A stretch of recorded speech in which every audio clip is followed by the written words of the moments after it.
Hi friends, నేను పల్లెటూరు కూరలతో పాటు కలిసి బస్వా మూవీ సిరీస్లో రుద్రాని క్యారెక్టర్ చేశాను. ఈయన వచ్చేసి మా డైరెక్టర్ గారు.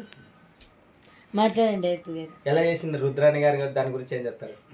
సో నిజంగా మేమైతే 30 మంది దాకా ఆడిషన్ చేసాం అనమాట. చాలా మందిని చూసాము. అందరూ కూడా ఎవరు సెలెక్ట్ కాలేదు, ఎందుకంటే అది చాలా చాలా పవర్ఫుల్ క్యారెక్టర్. అలాంటి మాకు ఆమని గారు దొరకడం అనేది నిజంగా బసవ చేసుకున్న అదృష్టము, మేము చేసుకున్న అదృష్టం.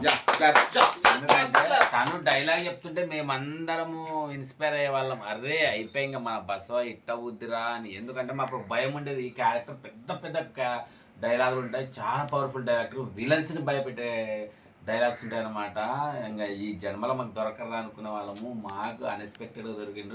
నిజంగా నా తరపున అయితే, మా టీం తరపున స్పెషల్గా thank you so much. Open చెప్పాలంటే ఫస్ట్ ఆఫ్ ఆల్ అయితే మేము మా కైరవం మొత్తం ఆలోచించామండి. రుద్రాన్ని దొరకాలని చాలా కష్టం. ఒక ఆడిషన్స్ పెట్టి కానీ మళ్ళీ పోస్టర్ పెట్టి రిలీజ్ చేస్తే కానీ దొరకలేదు. ఆమెని అంత దొరకడం మా అదృష్టము.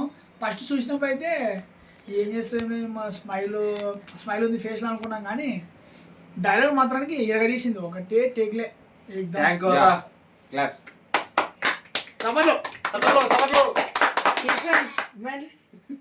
డిప్రెషన్.